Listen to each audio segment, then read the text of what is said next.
তুমি আমায় ডেকেছিলে ছুটির নিমন্ত্রণে, তুমি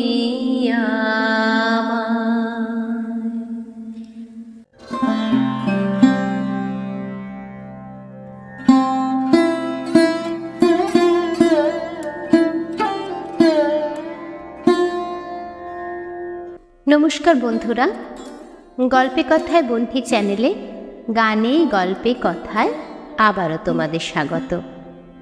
আজকে আমি তোমাদের পাঠ করে শোনাব বিভূতিভূষণ বন্দ্যোপাধ্যায়ের লেখা অরন্ধনের নিমন্ত্রণ।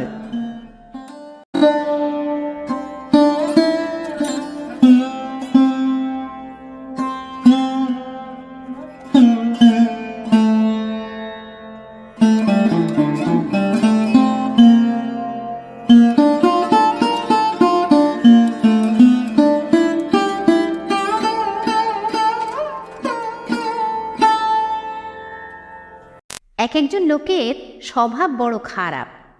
বকুনি ভিন্ন, তারা এক দণ্ডও থাকতে পারে না। শ্রোতা পেলে বকে যাওয়াতেই তাদের জীবনের সর্বশ্রেষ্ঠ সুখ। হীরেন ছিল এই ধরনের মানুষ। তার বকুনি জ্বালায় সকলে অতিষ্ঠ। অফিসে যারা তার সহকর্মী, শেষ পর্যন্ত তাদের অনেকে স্নায়ুর রোগ দেখা দিলে, অনেকে চাকরি ছাড়বার মতলব ধরলে। সব বিষয়ের প্রতিভার মতোই বকুনির প্রতিভাও পৈতৃক শক্তির আবশ্যক রাখে। হীরেনের বাবার বকুনিই ছিল একটা রোগ। শেষ বয়সে তাকে ডাক্তারে বারণ করেছিল তিনি যেন বেশি কথা না বলেন। তাতে তিনি জবাব দিয়েছিলেন, তবে বেঁচে লাভটা কি ডাক্তারবাবু, যদি দু একটা কথাই কারোর সঙ্গে বলতে না পারলুম। কথা বলতে বলতেই হৃৎপিণ্ড দুর্বল হবার ফলে তিনি মারা যান। Martyr to the cause. এ হেন বাপের ছেলে হীরেন, 22 বছরের যুবক, আপিসে কাজ করে, আবার রামকৃষ্ণ মঠেও যাতায়াত করে। বিবাহ করবার ইচ্ছা নেই, শুনেছিলাম সন্ন্যাসী হয়ে যাবে। এতদিনে হয়েও যেত, কিন্তু রামকৃষ্ণ মিশনের লোকেরা এই বিষয়ে উৎসাহ দেননি। হীরেন সন্ন্যাসী হয়ে দিনরাত মঠে থাকতে শুরু করলে 1 মাসের মধ্যেই মঠ জনশূন্য হয়ে পড়বে। হীরেনের এক বৃদ্ধা পিসিমা থাকতেন দূর পাড়া গায়ে। স্টেশন থেকে 10-12 ক্রোশ নেমে যেতে হয় এমন এক গ্রামে। পিসিমার আর কেউ নেই। হীরেন সেখানে পিসিমাকে একবার দেখতে গেল। বুড়ি অনেকদিন থেকেই দুঃখ করে চিঠিপত্র লিখছিল। সেই গ্রামের সবাই এতদিন জানত যে তাদের কুমি, অর্থাৎ কুমুদিনের মতো বকুনিতে ওস্তাদ মেয়ে সে অঞ্চলে নেই। কুমির বাবা গ্রাম্য পুরোহিত ছিলেন, কিন্তু যেখানে যখন পুজো করতে যেতেন, আগডুম বাগডুম বকুনির জ্বালায় যজমান ভিটে ছেড়ে পালাবার জোগাড় করত। বিয়ের লগ্ন উত্তীর্ণ হবার উপক্রম হতো। কুমির বাপের বকুনি প্রতিভার একটা বড় দিক ছিল এই যে তার বকুনির জন্য কোনো বস্তুর প্রয়োজন হতো না।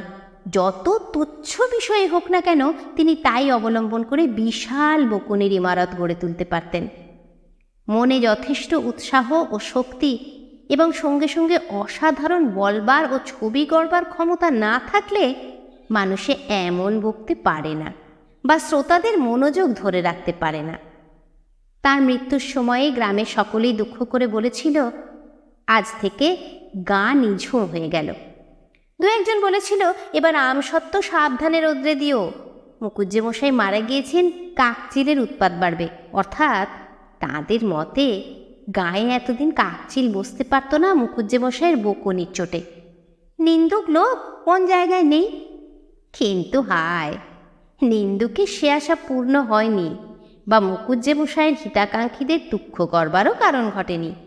মুকুজ্জে মশাই তার প্রতিনিধি রেখে গিয়েছিলেন তার 8 বছরের মেয়ে কুমিকে।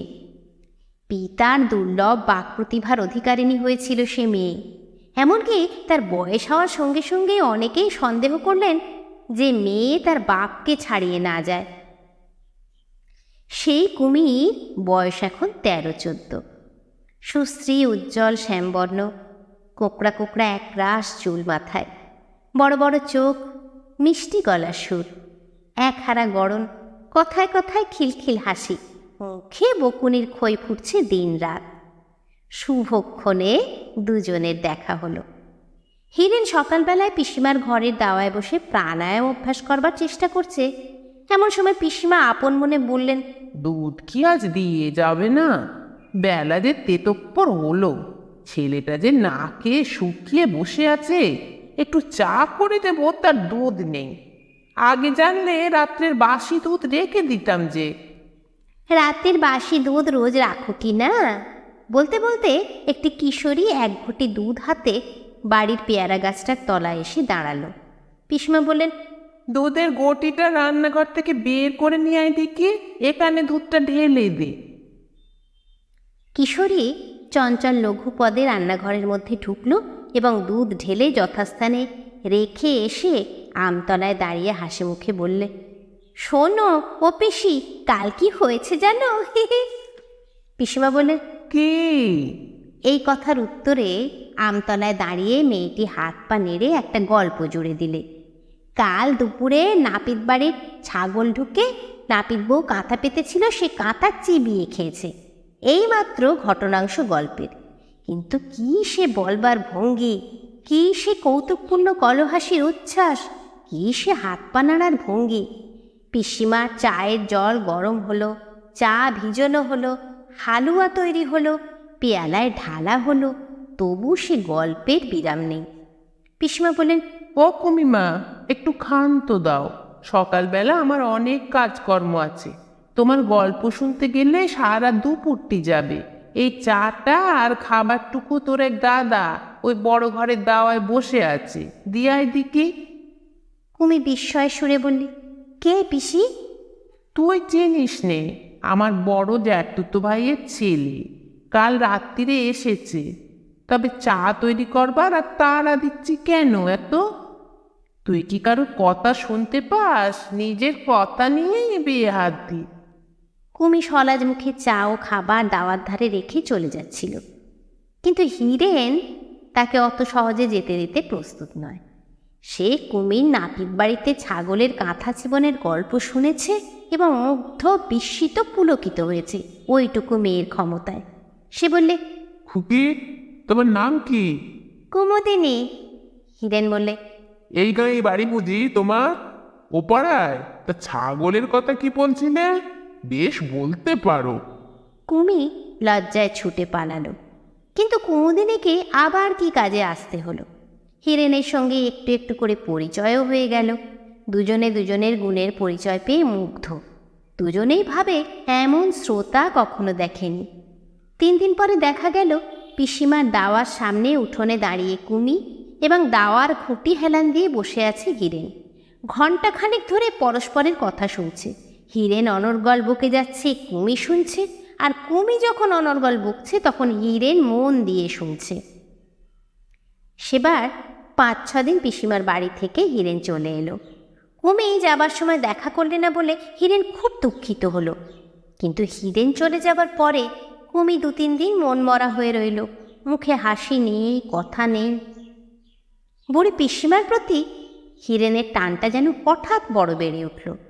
যে হিরেন 2-3 বছরেও অনেক চিঠিপত্র লেখা সত্ত্বেও এদিকে বড় একটা মারাতো না, সে ঘন ঘন পিসিমাকে দেখতে আসতে শুরু করল। আজ বছর 2 আগের কথা। হিরেনকে পিসিমা বলেছিলেন, হিরু বাবা, যদি এলি তবে আমার একটা উপকার করে যা। আমার তো কেউ দেখবার লোক নেই তোরা ছাড়া। নরসিংপুরের ধরণী কামারের কাছে এক গাদা টাকা পাবো জমার খাজনা ধরুন। একবার গিয়ে তার সঙ্গে দেখা করে টাকাটার একটা ব্যবস্থা করে আয় না বাবা। হিরেন এসেছে 2 দিন পিসিমার বাড়ি বেরিয়ে আম খেয়ে ফুর্তি করতে। সে জ্যৈষ্ঠী মাসের দুপুরের রোদে খাজনা তাগাদা করে গায়ে গায়ে ঘুরতে আসেনি। কাজেই নানা অজুহাত দেখিয়ে সে পরদিন সকালেই সরে পড়েছিল। এখন সেই হিরেন শতপবিত্র হয়ে একদিন বললে, পিসিমা, তোমার সেই নরসিংপুরের পূজার খাজনা বাকি আছে, তার কিছু হয়েছে? যদি না হয়ে থাকে তবে এই সময় না হয় একবার নিজেই যাই। এখন আমার হাতে তেমন কাজকর্ম নেই, তাই ভাবছি তোমার কাজটা করেই দিয়ে যাই। ভাইপো সুমতি হচ্ছে দেখে পিসিমা খুব খুশি। হিরেন সকালে উঠে নরসিংপুরে যায়, দুপুরের আগেই ফিরে এসে সেই যে বাড়ি ঢোকে আর সারা দিন বাড়ি থেকে বার হয় না। কুমিকেও প্রায়ই দেখা যায় পিসিমার উঠোনে নয়তো আমতলায়, নয়তো দাওয়ার বৈঠেতে বসে হিরুদার সঙ্গে গল্প করতে। কাকচিল পাড়ায় আর বসে না। জ্যোৎস্না উঠেছে। কুমি বলল, চললুম হিরুদা। এখন কেন যাবি? বস আর একটু। উঠানের ধারে একটা নালা। হঠাৎ কুমি বললে, জ্যোৎস্না রাতে এলো চলে লাফিয়ে নালা পার হলে ভূতে পায়। আমায় ভূতে পাবে, দেখবে দাদা। তারপর সে লাফালাফি করে নালাটা বার কতক এপার ওপার করছে। এমন সময় ওর মা ডাক দিলেন, ও পোড়ার মুখী মেয়ে, এই ভর সন্ধে বেলায় তুমি ও কি করছো? তোমায় নিয়ে আমি কি যে করি! ডেঙ্গি মেয়ে, এতটুকু কাণ্ডজ্ঞান যদি তোমার থাকে। হিরু ভালো মানুষের মতো মুখখানি করে হারিকেন লণ্ঠন মুছে পরিষ্কার করতে ব্যস্ত হয়ে উঠল। মায়ের পিছু পিছু কুমি চলে গেল, একটু অনিচ্ছার সঙ্গেই গেল। মুখে তার অপ্রতিভের হাসি। হীরেন মনমরা ভাবে লণ্ঠনের সামনে কি একখানা বই খুলে পড়তে বসবার চেষ্টা করল। মাসের পর মাস যায়, বছরও ঘুরে গেল। নতুন বছরের প্রথমে হীরেনের চাকুরিটা গেল, আপিসের অবস্থা ভালো নয় বলে। এই 1 বছরের মধ্যে হীরেন পিসিমার বাড়ি আরও অন্তত 10 বার এলো গেল, এবং এই 1 বছরের মধ্যে হীরেন বুঝেছে কুমির মতো মেয়ে জগতে আর কোথাও নেই। বিধাতা একজন মাত্র কুমি সৃষ্টি করেছেন। কি বুদ্ধি, কি রূপ, কি কথাবার্তা বলবার ক্ষমতা, কি হাত নাড়ার ললিত ভঙ্গি, কি লঘুগতি চরণছন্দ। প্রস্তাবটা কে উঠিয়েছিল জানি নে, বোধহয় হিরুর পিসিমাই। কিন্তু কুমুদিনী জ্যাঠামশাই সে প্রস্তাবে রাজি হননি, কারণ তারা কুলীন, হীরেনরা বংশজ। কুলীন হয়ে বংশজের হাতে মেয়ে দেবেন তিনি, এমন ধারণা করাই তো অন্যায়। হিরু শুনে চটে গিয়ে পিসিমাকে বললে, কে তোমাকে বলেছিল পিসিমা ডেকে অপমান ঘরে আনতে? আমি তোমার পায়ে ধরে সেধেছিল কুমির সঙ্গে আমার বিয়ে দাও? সবাই জানে আমি বিয়ে করব না, আমি রামকৃষ্ণ আশ্রমে ঢুকবো। সব ঠিকঠাক হয়ে গিয়েছে, এবারে ইয়েটা মিটে গেলেই। কুমির কানে গেল যে হিরু এইসব বলেছে। সে বললে, হিরুদাকে বিয়ে করতে আমি পায়ে ধরে শান্তি গিয়েছিলাম যে, বয়ে গেল, সন্ন্যাসী হবে তো আমার কি। হিরু তল্পি মেধে পরদিনই পিসিমার বাড়ি থেকে নিজের বাড়ি চলে গেল। হিরুর বাড়ির অবস্থা তেমন কিছু ভালো নয়। এবার তার কাকা আর মা একসঙ্গে বলতে শুরু করলেন সে যেন একটা চাকরির সন্ধান দেখে। বেকার অবস্থায় বাড়ি বসে কতদিন আর এভাবে চলবে। হিরুর কাকার এক বন্ধু জামালপুরের রেলওয়ে কারখানার বড়বাবু। কাকার পত্র নিয়ে হিরু সেখানে গেল এবং মাস 2 তার বাসায় বসে বসে খাওয়ার পরে কারখানার আপিসে 30 টাকা মাইনের একটা চাকরি পেয়ে গেল। লাল টালি ছাওয়া ছোট্ট কোয়ার্টারটি হিরুর, বেশ ঘরদোর, বড় বড় জানলা, জানলা দিয়ে মারক পাহাড় দেখা যায়। কাজকর্মের অবসরে জানলা দিয়ে চাইলেই চোখে পড়ে টানেল দিয়ে ধোঁয়া উঠিয়ে ট্রেন যাচ্ছে আসছে। শান্টিং ইঞ্জিনগুলো ঝকঝক শব্দ করে পাহাড়ের নিচে সাইডিং লাইনের মুড়োয় গিয়ে ধোঁয়া ছাড়ছে। কয়লার ধোঁয়ায় দিন রাত আকাশ বাতাস সমাচ্ছন্ন।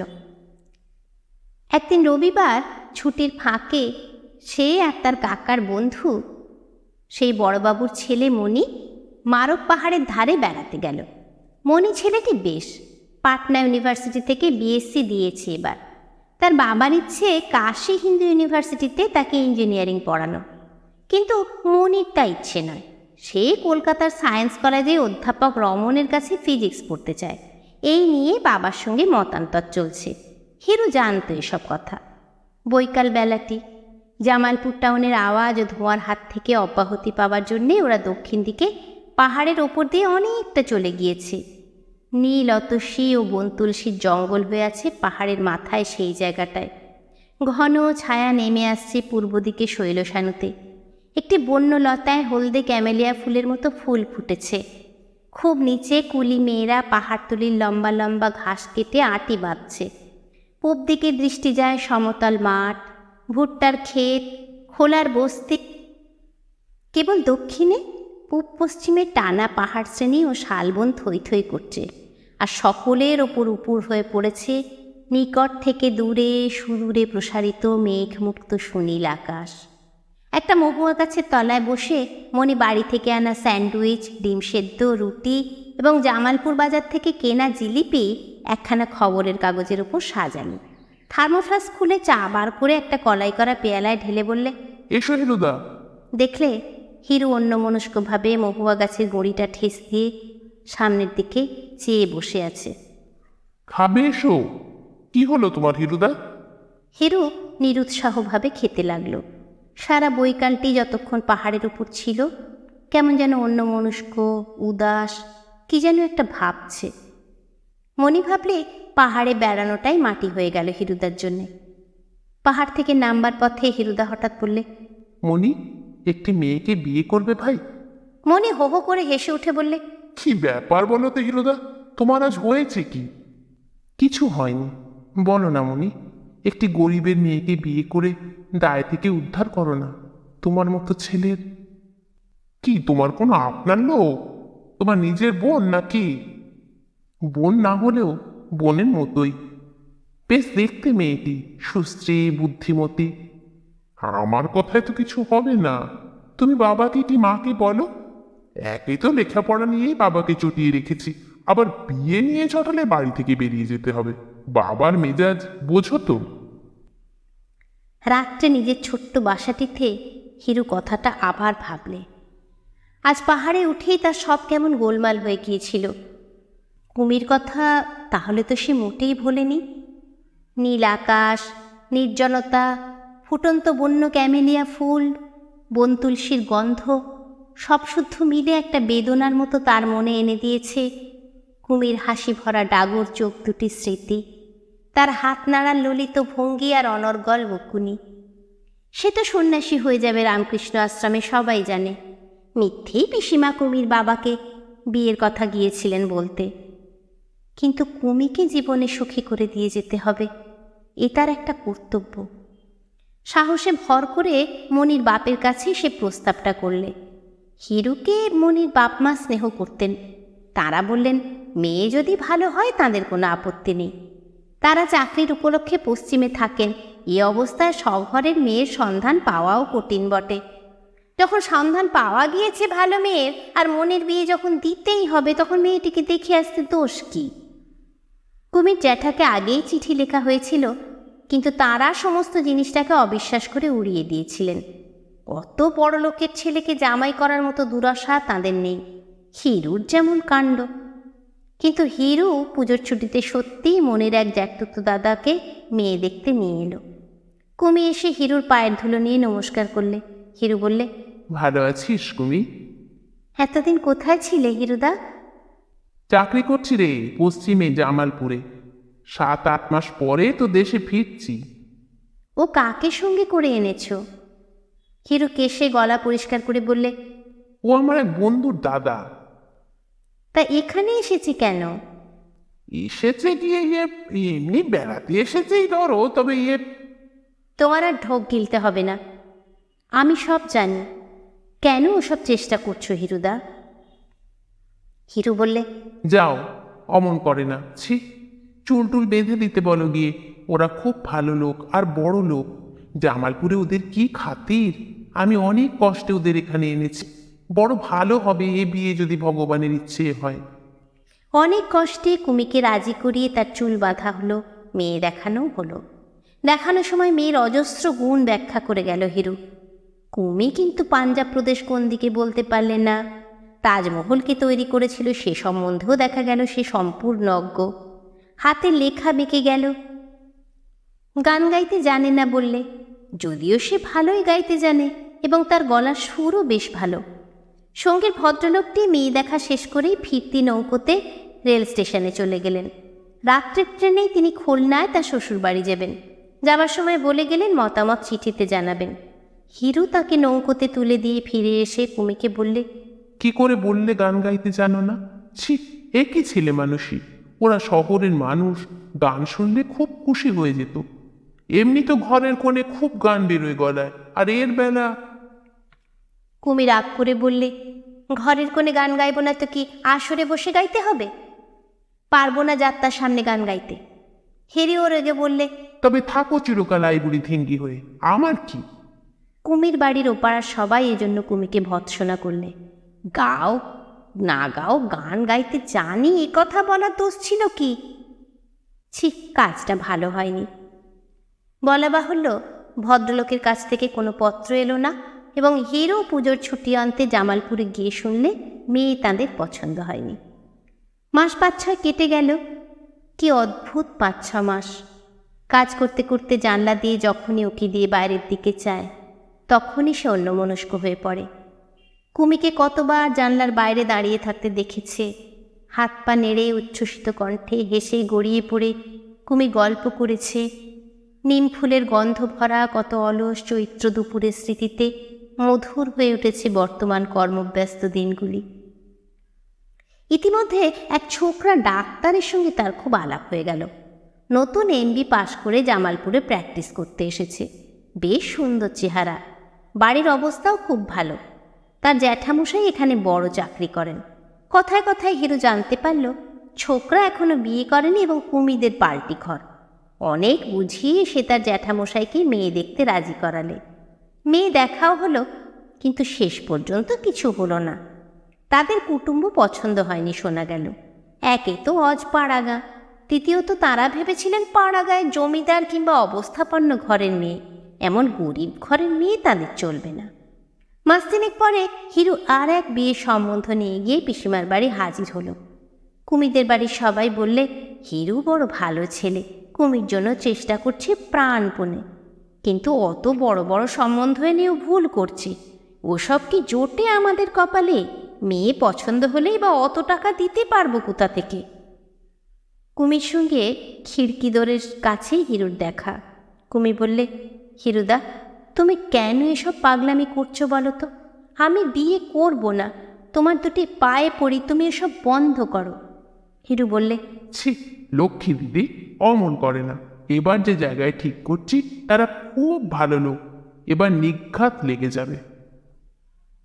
কুমি লজ্জায় রাঙা হয়ে বললে, তুমি কি যে বলো হিরুদা, আমার রাত্রে ঘুম হচ্ছে না, লাগবে কি না লাগবে তাই ভেবে।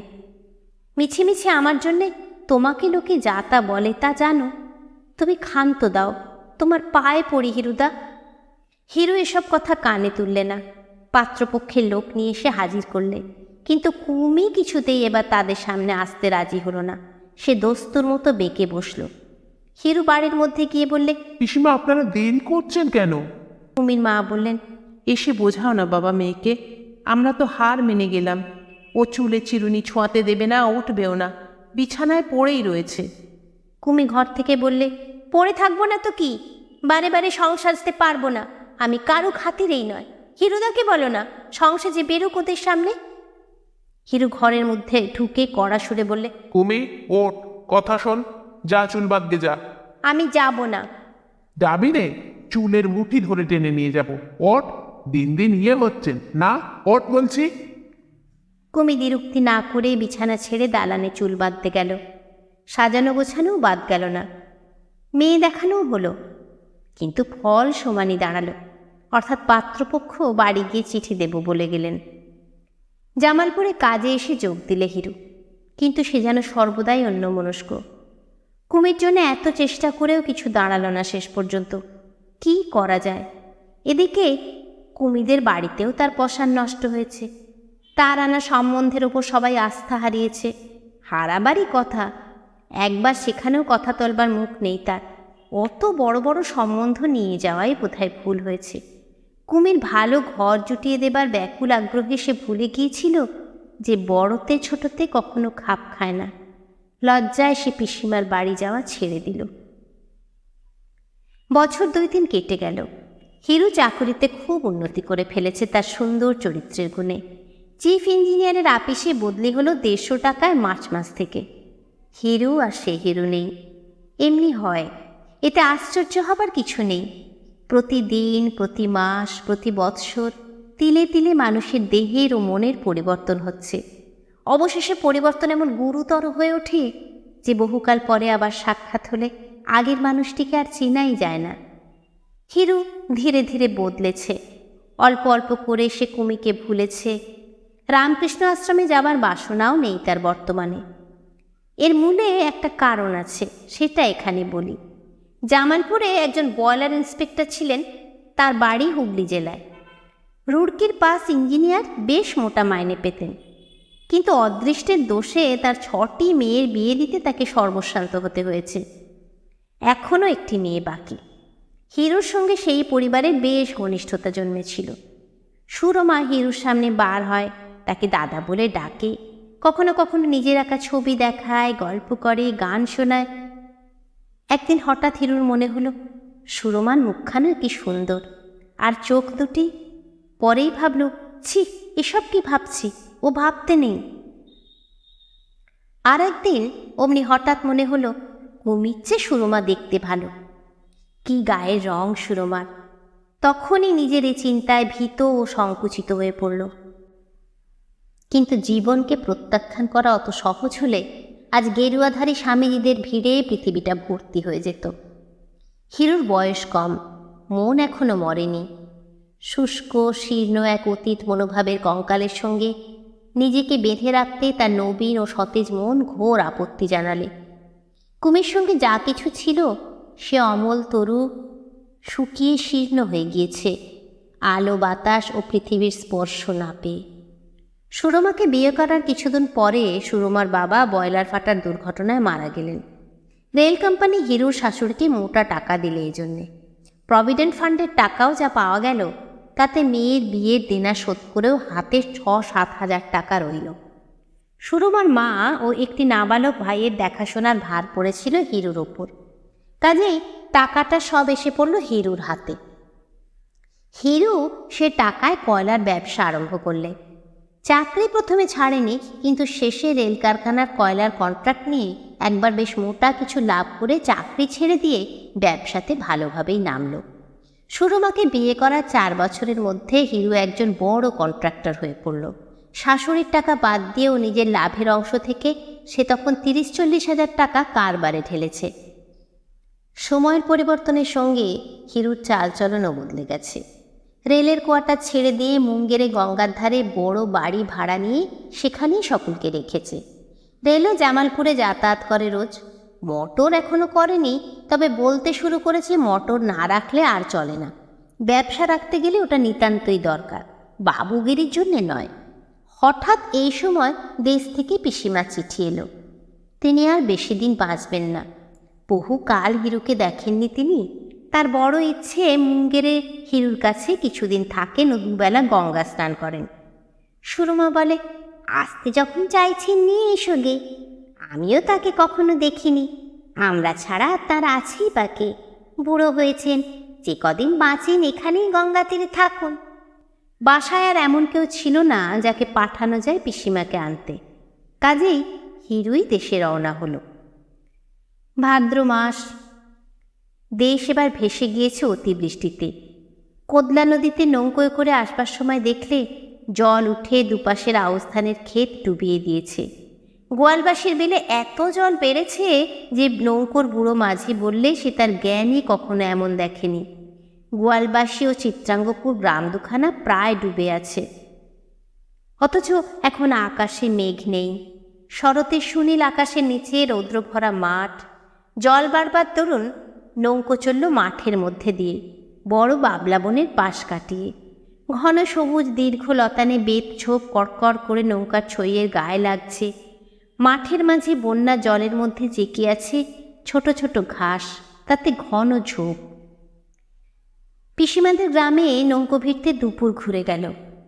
এখানে নদীর পাড় খুব উঁচু বলে কুল ছাপিয়ে জল ওঠেনি।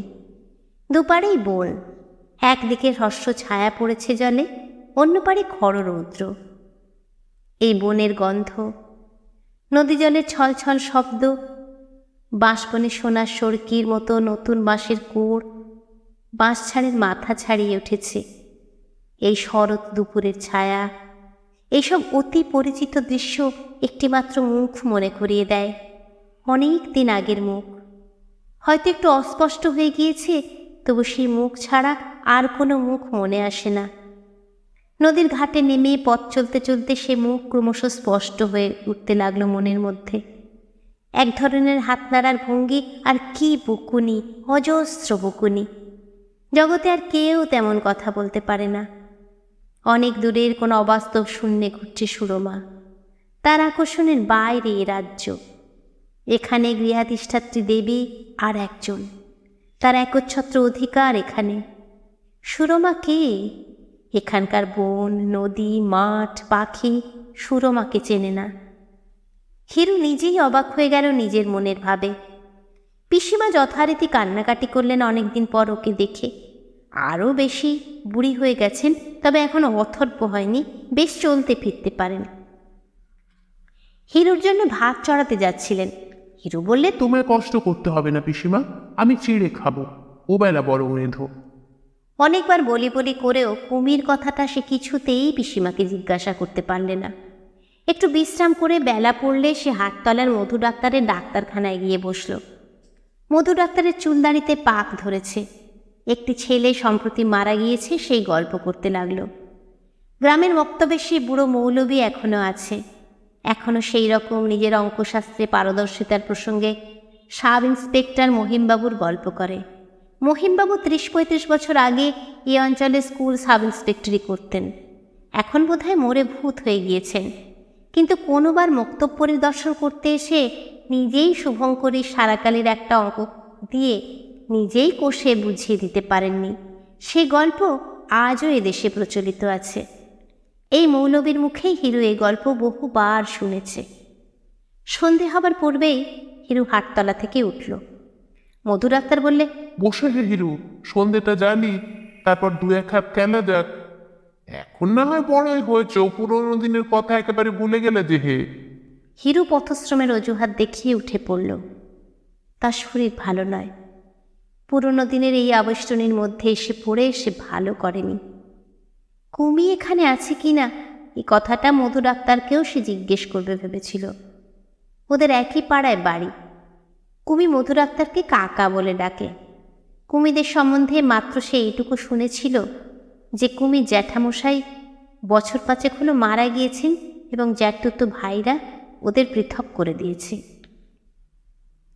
অন্যমনস্কভাবে চলতে চলতে সে দেখলে কখন কুমিদের পাড়াতে একেবারে কুমিদের বাড়ির সামনেই এসে পড়েছে সেই জিউলি গাছটা। এই গাছটাতে একবার সাপ উঠে পাখির ছানা খাচ্ছিল।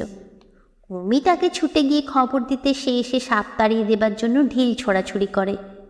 এ পাড়ায়, গাছে পালায়, ঘাসে পাতায়, সন্ধ্যার ছায়ায়, শাঁখের ডাকে কুমি মাখানো। এই রকম সন্ধ্যায় কুমিদের বাড়ি বসে এসে কত গল্প করেছে কুমির সঙ্গে। চুপ করে সে জিউলিতলায় খানিকটা দাঁড়িয়ে রইল। তার সামনের পথটা দিয়ে 23-24 বছরের একটা মেয়ে 2টো গরুর দড়ি ধরে নিয়ে আসছে। কুমিদের বাড়ির কাছে বাঁশতলাটায় যখন এলো তখন হিরু চিনতে পারলে সে কুমি। প্রথমটা সে যেন অবাক হয়ে গেল, আড়ষ্টের মতো দাঁড়িয়ে রইল। সত্যিই কুমি, এমন অপ্রত্যাশিতভাবে একেবারে তার চোখের সামনে। কুমি বটে, কিন্তু কত বড় হয়ে গিয়েছে সে। হঠাৎ হিরু এগিয়ে গিয়ে বললে, কুমি, কেমন আছো, চিনতে পারো? কুমি চমকে উঠল। অন্ধকারে বোধহয় ভালো করে চিনতে পারলেন না। বললে, কে? আমি হিরু। কুমি অবাক হয়ে দাঁড়িয়ে রইল। কিছুক্ষণ তার মুখ দিয়ে কথা বার হলো না। তারপরে সে পায়ের ধুলো নিয়ে প্রণাম করে হিরুর মুখের দিকে চেয়ে বললে, কবে এলে হিরুদা? কোথায় ছিলে এতকাল? সেই জামালপুরে? আজই দুপুরে এসেছি। আর কোনো কথা তার মুখ দিয়ে বেরুলো না। সে কেবল এক দৃষ্টে কুমির দিকেই চেয়ে দাঁড়িয়ে রইল। কুমির কপালে সিঁদুর, হাতে শাঁখা, পরনে একখানা আধময়লা শাড়ি। যে কুমিকে সে গিয়েছিল দেখে 6-7 বছর আগে, সে কুমি নয়। সে কৌতূহলোচ্ছল কলহাস্যময়ী কিশোরীকে এর মধ্যে চেনা যায় না। এ যেন নিরানন্দের প্রতিমা। মুখশ্রী কিন্তু আগের মতোই সুন্দর। এতদিনও মুখের চেহারা খুব বেশি বদলায়নি। কুমি বলল, এসো আমাদের বাড়ি হিরুদা। কত কথা যে তোমার সঙ্গে আছে, এই বছরের কত কথা জমানো রয়েছে। তোমায় বলবো বলবো করে এতদিন রইলাম, তুমি এ পথে আর এলেই না। হয়েছে, সেই কুমি।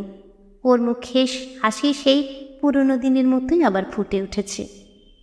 হিরু ভাবলে, আর বকুনি শ্রোতা এতদিন পায়নি, তাই ওর মুখখানা ম্লান। তুই আগে চল কুমি। তুমি আগে চলো হিরুদা। 4-5 বছরের একটি ছেলে রোয়াকে বসে মুড়ি খাচ্ছিল। কুমিকে দেখে বললে, ওই মা এসেছে। বসো হিরুদা, পেড়ি পেতে দি। মা বাড়ি নেই, ও পাড়ায় গিয়েছি রায়বাড়ি। কাল ওদের লক্ষ্মী পুজো রান্না করে দিতে। আমি ছেলেটাকে মুড়ি দিয়ে বসিয়ে রেখে গরু আনতে গিয়েছিলাম দিঘির পাড় থেকে। উফ, কত কাল পরে দেখা হিরুদা। বসো বসো, কি খাবে বলো তো? তুমি মুড়ি আর ছোলা ভাজা খেতে ভালোবাসতে। বসো, সন্ধেটা দেখিয়ে খোলা চড়িয়ে গরম গরম ভেজে দিই। ঘরে ছোলাও আছে, নারকেলও আছে। দাঁড়াও, আগে পিদিমটা জ্বালি। সে মাটির ঘর সেই রকমই আছে। সেই কুমি সন্ধ্যা প্রদীপ দিচ্ছে পুরনো দিনের মতো, যখন সে কত রাত পর্যন্ত এদের বাড়ি বসে গল্প করত। কত পরিবর্তন হয়ে গিয়েছে, কত ব্যবধান এখন তার আর কুমির মধ্যে। কুমি প্রদীপ দেখিয়ে চাল ভাজতে বসলো। একটু পরে ওকে খেতে দিয়ে সামনে বসলো সেই পুরনো দিনের মতোই গল্প করতে। সেই হাত পা নাড়া, সেই বকুনি, সবই সেই। কত কথা বলে গেল। হিরু ওর দিকে চেয়ে থাকে, চোখ আর অন্যদিকে ফেরাতে পারে না। কুমিও তাই। হিরু বললে, কোথায় বিয়ে হলো কুমি? কুমি লজ্জায় চোখ নামিয়ে বললে, শামটা। তা বেশ। তারপর কুমি বললে, কদিন থাকবে হিরুদা? থাকবার জন্যে কাজ ফেলে এসেছি, পিসিমাকে নিয়ে কালই যাব। পিসিমা চিঠি লিখেছিলেন বলেই তো তাকে নিতে এলাম। না না হিরুদা, সে কি হয়? কাল ভাদ্র মাসের লক্ষ্মী পুজো, কাল কোথায় যাবে? থাকো এখন 2-3 দিন। কতকাল পরে এলে। তুমিও তো বিয়ে করেছ, বৌদিকে নিয়ে এলে না কেন? দেখতাম। ছেলে মেয়ে কি? 2টি ছেলে 1টি মেয়ে। বেশ বেশ। আচ্ছা, আমার কথা মনে পড়তো হিরুদা? মনে খুব পড়তো না, কিন্তু এ কথাও ঠিক যে এখন এমন মনে পড়ছে যে সুরমা ও জামালপুর অস্পষ্ট হয়ে গিয়েছে। বড়লোকের মেয়ে সুরমা তার মনের মতো সঙ্গিনী নয়। তার সঙ্গে সব দিক থেকে মেলে খাপ খায় এই কুমির। অথচ সুরমার জন্য দামি মাদ্রাজি শাড়ি কিনে নিয়ে যেতে হবে কলকাতা থেকে যাবার সময়। সুরমা বলেছে, যাচ্ছ যখন দেশে, ফেরবার সময় কলকাতা থেকে পুজোর কাপড় চোপড় কিনে এনো। এখানে ভালো জিনিস পাওয়া যায় না, দরও বেশি। আর কুমির পরনে আধময়লা ছেঁড়া কাপড়। না, দরিদ্র গৃহলক্ষ্মীকে বড়লোকে উপহার দিয়ে সে তার অপমান করবে না। কুমি বকেই চলেছে। অনেকদিন পরে আজই সে আনন্দ পেয়েছে। নিরানন্দ অসচ্ছল সংসারের একঘেয়ে কর্মের মধ্যে বালিকা বয়সের শত আনন্দের স্মৃতি নিয়ে পুরনো দিনগুলো আজ সন্ধ্যায় কেমন করে হঠাৎ ফিরেছে। 2 ঘণ্টা পরে কুমির মা এলেন। বললেন, এই যে জুটেছ দুটিতে। আমি শুনলাম দিদির মুখে যে হিরু এসেছে। কাল লক্ষ্মী পুজো, তাই রায়দের বাড়ি রান্না করে দিয়ে এলাম। তা ভালো আছিস বাবা হিরু? কুমি তোর কথা কত বলে, তোর কথা লেগেই আছে ওর মুখে। এই আজও দুপুরবেলা বলছিল, মা হিরুদা নদীতে বন্যা দেখলে খুশি হতো। এবার তো বন্যা এসেছে, হিরুদা যদি দেখতো খুব খুশি হতো না মা? তা আমি তুই এসেছিস শুনেই দিদির ওখানে গিয়েছিল। বাড়ি নেই দেখে ভাবলাম সে ঠিক আমাদের ওখানে গিয়েছে। তা বস বাবা, চট করে পুকুর থেকে কাপড় কেচে গা ধুয়ে আসি। গামছাখানা দে তো কুমি, হোকার জন্য তরকারি এনেছি কাশিতে, ওকে ভাত দে। এই ওর বিয়ে দিয়েছে শামটায়, বুঝলা বাবা হিরু? জামাই দোকানে সামান্য মাইনের খাতাপত্র লেখা কাজ করে, তাতে চলে না। তার উপর দজ্জাল ভাই বউ, খেতে পর্যন্ত দেয় না ভালো করে মেয়েটাকে। এই দেখো, এখানে এসেছে আজ 5 মাস, নিয়ে যাবার নামটি নেই। বৌদিদের হুকুম হবে তবে বউ নিয়ে যেতে পারবে। আর এদিকে তো আমার এই অবস্থা, মেয়েটার পরনে নেই কাপড়। জামাই আসে যায়, কাপড়ের কথা বলি কানেও তোলে না। আমি যে কি করে চালাই, তা সবই অদৃষ্ট, নইলে। কুমি ঝাঁঝানো সুরে বললে, আহ যাও না, গা ধুয়ে এসো না, কি বক বক শুরু করলে? অদৃষ্ট? হ্যাঁ, অদৃষ্টই। সে আজ কোথায়, আর কুমি কোথায় পড়ে কষ্ট পাচ্ছে? পরনে কাপড় নেই, পেটে ভাত নেই, জীবনে আনন্দ নেই, স্বাদ আহ্লাদ নেই, কিছুই দেখলে না, কিছুই ভোগ করলে না, সবই অদৃষ্ট ছাড়া কি। খানিক রাত্রে হিরু উঠল। কুমি প্রদীপ ধরে এগিয়ে দিলে পথ পর্যন্ত। বললে, আমাদের হারিকেন লণ্ঠন নেই, একটা প্যাকাটি জেলে দিয়ে নিয়ে যাও হিরুদা, বাঁশবনে বড্ড অন্ধকার। সকালে কুমি পিসিমার বাড়ি এসে ডাক দিলে, কি হচ্ছে ও হিরুদা? এই যে কুমি, কামিয়ে নিলাম, এবার না এবো। কুমি ঘরের মধ্যে ঢুকে বললে, কেন, কিসের তাড়া না এবার এত সকালে? তোমার কিন্তু আর যাওয়া হবে না হিরুদা, বলে দিচ্ছি। আজ ভাদ্র মাসের লক্ষ্মী পূজার অরন্ধন, তোমায় নেমন্তন্ন করতে এলুম আমাদের বাড়ি। মা বললেন, যা গিয়ে বলে আয়। হিরু আর প্রতিবাদ করতে পারলে না। কুমির কাছে প্রতিবাদ করে কোনো লাভ নেই, সে জানে। কুমি খানিকটা পরে বললে, আমার অনেক কাজ হিরুদা, আমি যাই, তুমি নিয়ে সকাল সকাল এসো। হিরু বেলা 10টার সময় ওদের বাড়ি গেল। আজ আর রান্নার হাঙ্গামা নেই। কুমি বললে, আজ কিন্তু পান্তা ভাত খেতে হবে জানো তো, আর কচুর শাক। আর একটা কি জিনিস বলো তো? তুমি বলতে পারবে না। কুমির মা বললে, কাল রাত্রে তুই চলে গেলে মেয়ে অত রাত্রে তোর জন্য নারকেল কুমড়ো রাঁধতে বসলো। বললে, হিরুদা বড় ভালোবাসে মা, কাল সকালে খেতে বলবো, রেঁধে রাখে। কুমির স্নান সেরে এসে একখানা ধোয়া শাড়ি পরেছে, বোধহয় একখানাই তার একমাত্র ভালো কাপড়। সেই চঞ্চলা মুখরা বালিকা আর সে সত্যিই নেই। আজ দিনের আলোয় কুমিকে দেখে মনে হলো কুমির চেহারা আরও সুন্দর হয়েছে, তবে ওর চোখে মুখে একটা শান্ত মাতৃত্বের ভাব ফুটে উঠেছে, যেটা হিরু কখনো ওর মুখে দেখেনি। কুমি অনেক ধীর হয়েছে, সংযত হয়েছে। মাথায় সেই রকমের এক ঢাল চুল, মুখশ্রী এখনও সেই রকম লাবণ্যময়। তবু যেন কুমিকে চেনা যায় না। বয়সের সঙ্গে সঙ্গে বালিকা কুমি অন্তর্হিত হয়েছে। এখন যে কুমিকে সে দেখছে তার অনেকখানি যেন সে চেনে না। কিন্তু খানিকটা বসবার পরে হিরুর অভ্রম ঘুচে গেল। বাইরের চেহারাটা যতই বদলে যাক না কেন, তার সামনে যে কুমি বার হয়ে এলো সে সেই কিশোরী কুমি। ওর যেটুকু পরিচিতি তা ওর মধ্যে থেকে বার হয়ে এলো। যেটুকু হিরুর অপরিচিত তা নিজেকে গোপন রাখলে। কি চমৎকার কুমির মুখের হাসি! হিরুর মোহ নেই, আসক্তি নেই, আছে কেবল একটা সুগভীর স্নেহ, মায়া, অনুকম্পা। এ এক অদ্ভুত মনের ভাব। কুমিকে সে সর্বস্ব বিলিয়ে দিতে পারে তাকে এতটুকু খুশি করবার জন্য। কুমি কত কি বকছে বসে বসে, পুরনো দিনের কথা তুলছে কেবল। মনে আছে হিরুদা, সে একবার জেরিদের বাঁশতলায় আলেয়া জ্বলেছিল? সেও তো এই ভাদ্র মাসে, সেই চারুপাঠ মনে আছে? হিরুর খুব মনে আছে।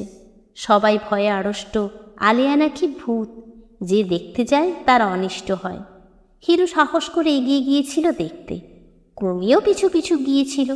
হিরু বলেছিল, আসছিস কেন পোড়ার মুখী, ভূত ধরে খাবে যে। কুমি ভেঙচি কেটে বলেছিল, ইস, ভূত ওকে ধরে খাবে না, আমাকেই খাবে। আলেয়া বুঝি ভূত? ও তো একরকম বাষ্প। আমি পড়িনি বুঝি চারুপাঠ? শুনবে বলবো?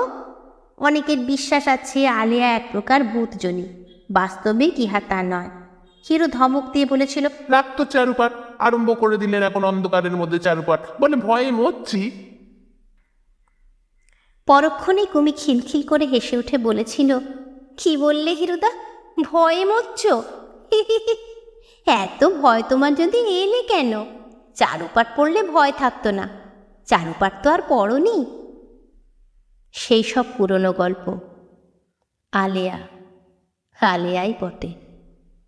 কুমির যে খানিকটা পরিবর্তন হয়েছে তা বোঝা গেল যখন ও গ্রামের এক বিধবা গরিব মেয়ের কথা তুললে। আগে এসব কথা কুমি বলতো না, এখন সে পরের দুঃখ বুঝতে শিখেছে।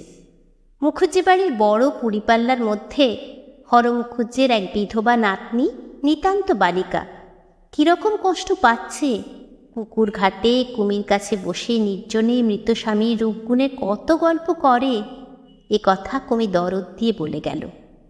সত্যি মাতৃত্ব ওর মধ্যে জেগেছে, ওকে বদলে দিয়েছে অনেকখানি।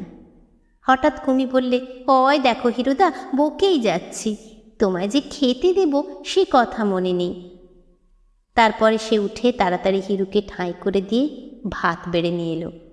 হাসি মুখে বললে, জামালপুরের বাবুর আজ কিন্তু পান্তা ভাত খেতে হবে, রুচবে তো মুখে? নেবু কেটে দেবো এখন অনেক করে, নারকেল কুমড়ি আছে, কচুর শাক আছে। এসব সত্যিই হিরু অনেক দিন খায়নি। যা যা সে খেতে ভালোবাসে কুমি তার কিছুই বাদ দেয়নি। হিরু আশ্চর্য হয়ে গেল, এতকাল পরেও কুমি মনে রেখেছে এসব কথা। খেতে বসে হিরু বললে, কুমি, ছেলেবেলা ভালো লাগে না এখন ভালো লাগে?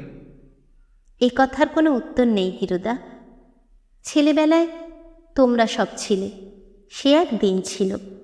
এখনও তা বলে খারাপ লাগে না। জীবনে নানা রকম দেখা ভালো নয় কি? কুমি, একটা কথার উত্তর দে, তো সংসারে টানাটানি খুব? কে বললে এ কথা? মা বলেছিল সেই তো কাল রাত্রিরে। ও বাজে কথা, জানো তো মা যত বাজে বকে। বুড়ো হয়ে মার জিভ আরও আলগা হয়ে গেছে। কুমি, আমার কাছে সত্যি কথা বলবি নে?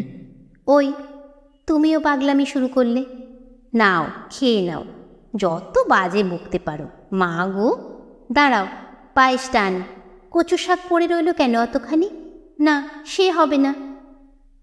দেখ কুমি, আমার কাছে বেশি চালাকি করিস নে। তোকে আর আমি জানি নে? কোদনার ঘাটে পায়ে খেজুর কাটা ফুটে গিয়েছিল, মুখে একটু রাগ করিসনি, জানতে দিসনি কাউকে। আবার হিরো চুপ করে গেল। এতখানি বলে সে ভালো করেনি, ঝোঁকের মাথায় বলে ফেলেছে।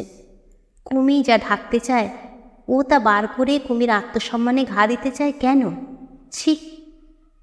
কুমি বললে, আবার কবে আসবে হিরুদা? সত্যি কথা শুনতে চাস? আমার যেতে ইচ্ছে করছে না কিন্তু।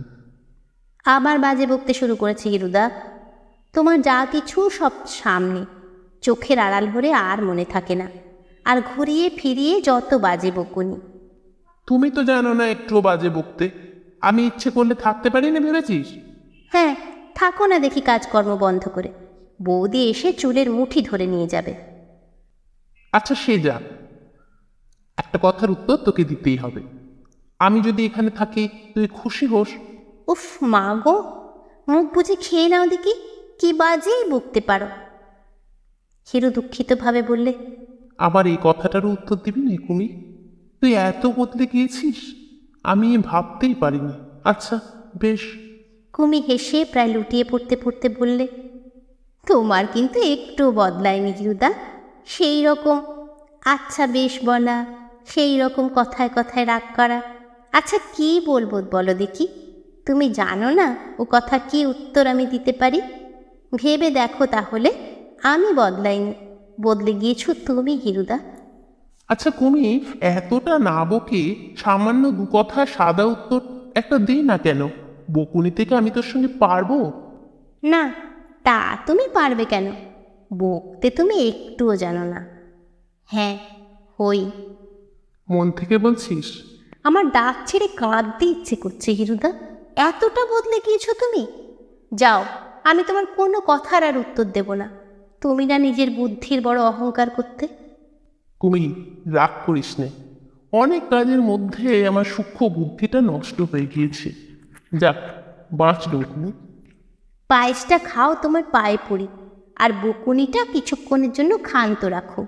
কিছু তোমার পেটে গেল না এই অনাছিষ্টি বকুনির জন্যে। কুমি পরদিন এসে বিছানা বাক্স গুছিয়ে দিলে। ঘাট পর্যন্ত এসে ওদের নৌকোতে উঠিয়ে দিলে। নৌকো ছেড়ে যখন অনেকটা গিয়েছে, তখনও কুমি ডাঙায় দাঁড়িয়ে আছে। দুপারের নদীচর নির্জন। দুপুরের রৌদ্র আজ বড় প্রখর। আকাশ অদ্ভুত ধরনের নীল মেঘ লেশিন। বন্যার জলে পাড়ের ছোট কালকসন্তি গাছের বন পর্যন্ত ডুবে গিয়েছে। কচুরিপানার বেগুনি ফুল চড়ার ধারে আটকে আছে। সেই সব বন জঙ্গলময় ডাঙার পাশ দিয়ে চলেছে ওদের নৌকো। ঝোপের তলায় ছায়ায় ডাহুক ডাকছে। বন্যার জলে নিমগ্ন আখের খেতে আখ গাছগুলো স্রোতের বেগে থরথর করে কাঁপছে। ছইয়ের মধ্যে পিসিমা ঘুমিয়ে পড়েছেন। নিস্তব্ধ ভাদ্র অপরাহ্ন। নৌকোর তক্তার ওপর বসে বসে হিরু কত কী ভাবছিল। এ গ্রামে যদি সে থাকতে পারত, মধু ডাক্তারের মতো হাটতলায় ওষুধের ডিসপেন্সারি খুলে ডাক্তারিটা যদি সে শিখত। পুজোর বাজারটা ফেরবার সময় করতে হবে কলকাতা থেকে অন্তত 150 টাকার বাজার। আসবার সময় খুব উৎসাহ করে সুরমার কাছ থেকে ফর্দ করে নিয়ে এসেছে। একটা মানুষের মধ্যে মানুষ থেকে অনেকগুলো। জামালপুরের হিরু অন্য লোক, এই হিরু আলাদা। এ বসে বসে ভাবছে কুমিদের রান্নাঘরে অরন্ধনের নেমন্তন্ন খেতে বসেছিল সেই ছবিটা। অনবরত ওই একটা ছবি। কুমি বলছে, আমার কথা মনে পড়তো হিরুদা? কুমি এখনো কি ঠিক তেমনি হাত পা নেড়ে কথা বলে, ঠিক সেই ছেলেবেলাকার মতো? আচ্ছা, আর কারোর সঙ্গে কথা বলে অমন আনন্দ হয় না কেন? সুরমার সঙ্গেও তো রোজ কত কথা হয়। কই? রেলের বাঁশির আওয়াজে হিরুর চমক ভাঙল। ওই স্টেশনের ঘাট দেখা দিয়েছে। সিগন্যাল বোধহয় নামানো, বোধহয় ডাউন ট্রেনটা আসবার দেরি নেই।